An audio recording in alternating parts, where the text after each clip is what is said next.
Rasman Arif Nasution alias Doktoran, dan tanggapan tim hukum saya terkait tuntutan 6 bulan penjara, denda 100 juta rupiah oleh jaksa penuntut umum terhadap saudari Putri Kelima Aprilia di PN Jakarta Utara dalam kasus dugaan pencemaran nama baik yang dilaporkan oleh saudara Hotman Paris Hutapea, yang dan tuntutan dimaksud telah dibacakan oleh jaksa penuntut umum pada hari Jumat, persis 2 hari yang lalu, tanggal 4 Juli 2025 di PN Jakarta Utara. Itu agenda pertama.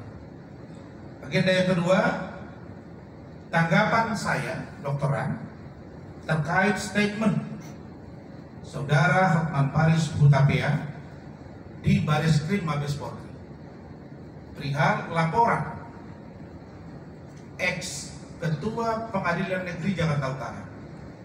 Kenapa saya sebut ex? Karena beliau sudah pindah, sudah mutasi menjadi hakim tinggi di PT Makassar di Provinsi Sulawesi Selatan, terkait dengan laporan Bapak Ibrahim Palino selaku Ketua PN Jakarta Utara pada waktu itu, dugaan contempt of court, dan dengan pasal yang menurut kami sangat abu-abu, yaitu pasal 335 dan pasal 207.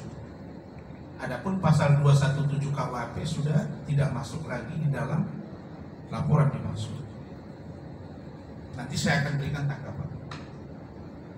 Yang ketiga, kita dengar semua bahwa Iklima itu mengakui adanya dugaan pelecehan seksual.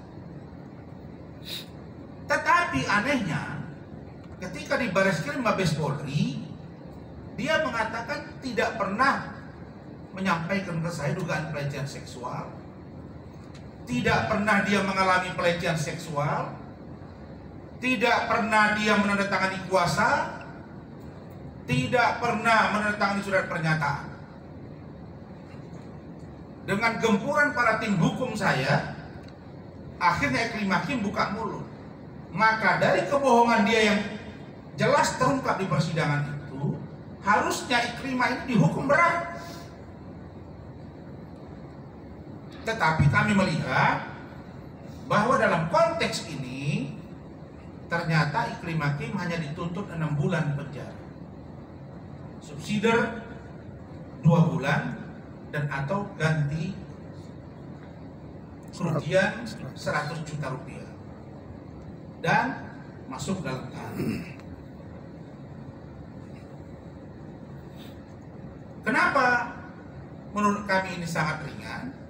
Karena perbuatannya ini telah merusak reputasi dan nama baik saya juga, dan bisa jadi juga merusak saudara Hotman. Di sisi lain, di persidangan terungkap bahwa Hotman juga melakukan kebohongan.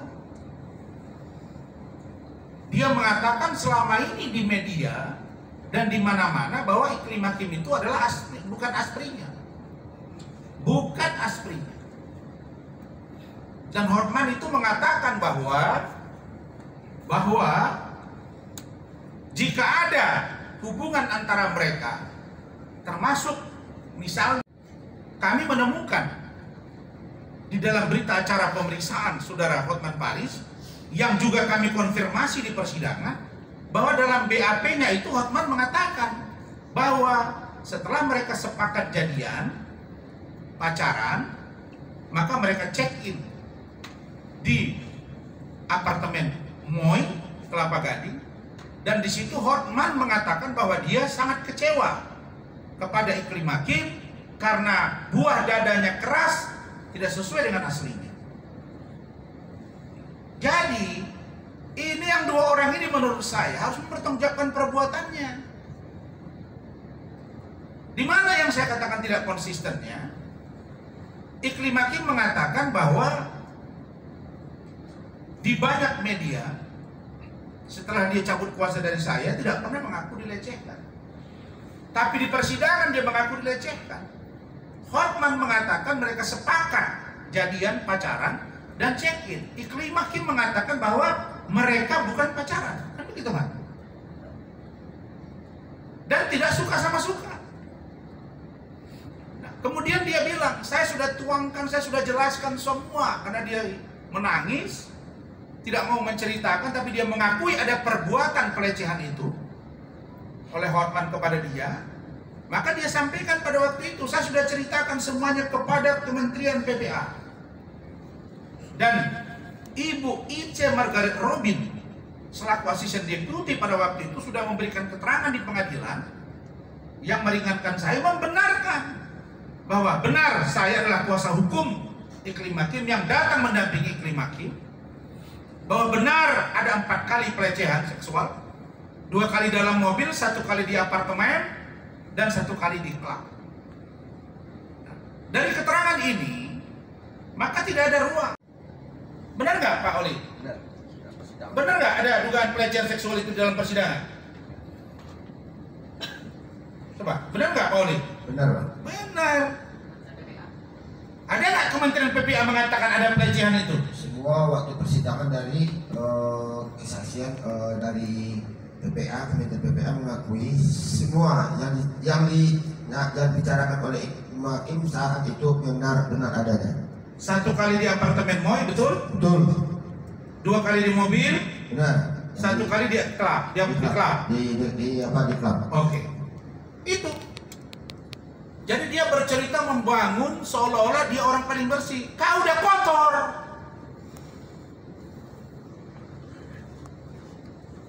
Apalagi yang harus kau dustakan, bro? Sekarang seolah-olah, oh iya, Iklim kan di sebelahnya berdiri, dia nggak tahu apa-apa, rasanya yang preskon loh. Yang saya sampaikan itu adalah fakta. Nanti dianalisa oleh Rahmat. Ahli bahasa saya sudah mengatakan semua yang saya sampaikan bukan pidana. Pertama diduga. Nah sekarang saya buka. Hotman Paris atau ahli yang lain katanya saya menuduh. Padahal saya dugaan pelecehan seksual yang dilakukan oleh Hotman Paris. Hotman Paris preskon kemarin 4 Juli nih. 4 Juli 2025 saya capture dari Instagram dia. Nih. Bunyinya konferensi pers mengenai dugaan pelecehan seksual oleh oknum pendeta. Kalau begitu pendeta harus laporkan Hotman ini. Kan dugaan kalimatnya nih, Pak. Terus apalagi? Loh, saya buat juga dugaan kok. Di bawah ada nih, Pak. Hotman 911, Dr. Hotman Paris Huta Penhum, advokat. Di Instagram dia. Tidak ada dasar untuk nanti hari Selasa. Seperti apa JPU. Saya berharap dan saya percaya jaksa penuntut umum akan tegak lurus dan bicara sesuai dengan fakta. Kalau fakta itu, kalau yang disampaikan itu adalah pendapat dan itu menjadi fakta, maka tidak ada pidana. SKB 3 menteri. Nanti dirumuskan Pak Iskandar, Saudara Rustina dan Saudara Rahmat. Artinya apa? Satu mengatakan suka sama suka, satu lagi bilang tidak. Tapi perbuatannya ada. Satu mengatakan bahwa saya nggak pernah memberikan kuasa, nggak pernah juga dia mengatakan dilecehkan. Ini kata Hotman, kata Iklim, kata Hotman ya, kata Hotman bahwa Iklim mengaku tidak pernah beri kuasa, tidak pernah dilecehkan. Di persidangan diakui. Dan dia bilang saya dijanjikan pekerjaan untuk dunia entertain. Mana ada kontrak kami nggak? Nggak ada. Nah jadi ini poin penting dari Saudara Hotman Paris Hutapea. Dan Hotman ini bilang, wah itu si Rasman, si leher. Ada leher apa nggak ada leher? Kau siapa? Kalau saya ketemu kau, ya Allah, orang udah bilang. Ya, jadi kalau jadi pengacara itu, kalau kita sudah kalah malu nih, berarti kan kau belum mampu untuk membangun satu keyakinan kepada Iklim Hakim. Kenapa Majelis Hakim sampai membuat pengakuan di persidangan? Sampai buka tutup persidangan itu. Dia jerit-jerit di situ. Dan ini nggak bisa main-main. Nah karena itu nanti analisa hukumnya kenapa hakim yang sudah sempat dipindahkan kemudian Bareskrim Mabes Polri itu yang melapor adalah Bapak Ibrahim Palino, ex ketua PN Jakarta Utara. Kenapa kau yang ribut? Bagi saya naik sidik tidak naik sidik itu nggak ada masalah. Saya sudah 2 naik sidik kemarin SP3. Kita dalami aja. Ada nggak undang-undang contempt of court?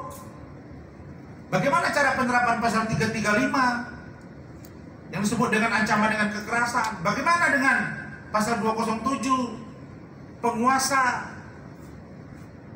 dan atau pihak berwenang atau lembaga atau organisasi?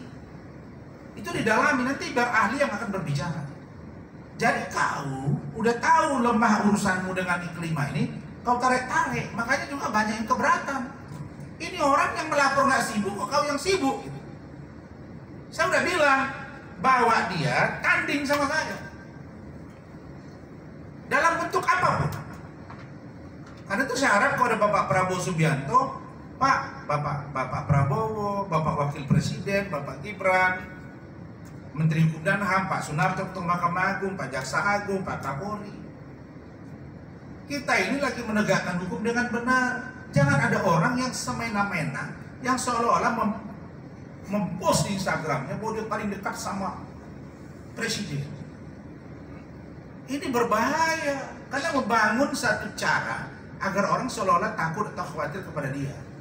Padahal kita percaya bahwa Pak Presiden akan mencampur urusan yang gini-gini. Masih banyak urusan yang lebih penting. Jadi untuk urusan di Mabes Polri biarkan berjalan. Itu nanti akan kita tanggapi dan kalau ada panggilan tentu kita akan hadiri. Ya, yang penting kita minta agar semuanya on the track. Berikutnya tentang Humas atas nama Retno Nasution, notulen atau rekomendasi peserta gelar tanggal 23 Mei 2005. Sehubungan dengan hal tersebut di atas sampaikan kepada saudara bahwa Subbid Paminal Bid Propam Polda Sumut telah selesai melakukan penyelidikan terhadap pengaduan saudara. B. Bahwa hasil penyelidikan dan notulen atau rekomendasi peserta gelar disimpulkan bahwa terhadap dugaan pelanggaran yang dilakukan oleh Ibda JPN telah ditemukan pelanggaran dan saat ini telah dilimpahkan penanganannya ke Subbid Bid Propam Polda untuk dilakukan pemeriksaan pendahuluan. Dari Kabid Propam Polda Sumatera Utara, Julihan Muntaha SK, Komisaris Besar Polisi. Ini suratnya. Artinya, kenapa selama ini terlambat proses tidak sidang-sidang? Karena diduga ada permainan di sini. Nah, karena itulah kita laporkan sesuai dengan kesaksian dari saudara Frida. Adapun kasus terkait dengan laporan saya yang sudah jadi tersangka baru kami terima surat itu kemarin pagi, ya Mi ya. Kemarin malam ditelepon dari Medan juga menyampaikan SP2HP surat pemberitahuan permohonan penyidikan yang juga dalam proses untuk pelimpahan kembali ke Kejaksaan Tinggi DKI, ke Kejaksaan Tinggi Sumatera Utara.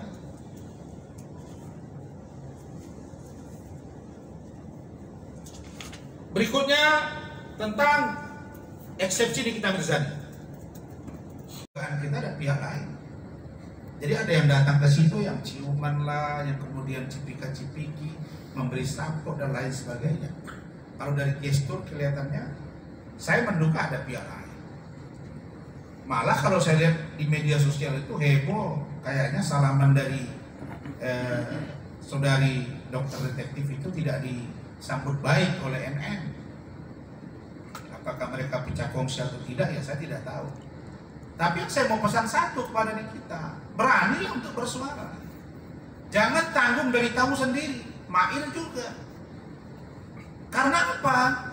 Karena branding yang terbangun sekarang seolah-olah di kita ini adalah dugaan penjahat, dugaan pemerasan. TPPU dan lain-lain. Tetapi yang terjadi hari ini, kalau kita lihat, jika itu tidak dilakukan, dalam bahasa saya istilahnya inovasi bahasa, atau perbaikan literasi bahasa untuk mengungkap pihak-pihak lain, maka kita akan kesulitan sendiri dengan ancaman hukuman dengan magnitudo yang luar biasa. Saya mendengar statement dari Fahmi di salah satu podcast, saya amati gitu ya, kelihatannya masih berkutat di situ-situ saja.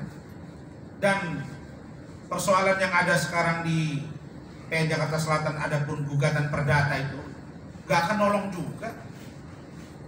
Ini akan terungkap demi Indonesia, demi kebaikan dunia skincare. Saya berharap Nikita Mirzani berani bersuara, Mail juga berani bersuara.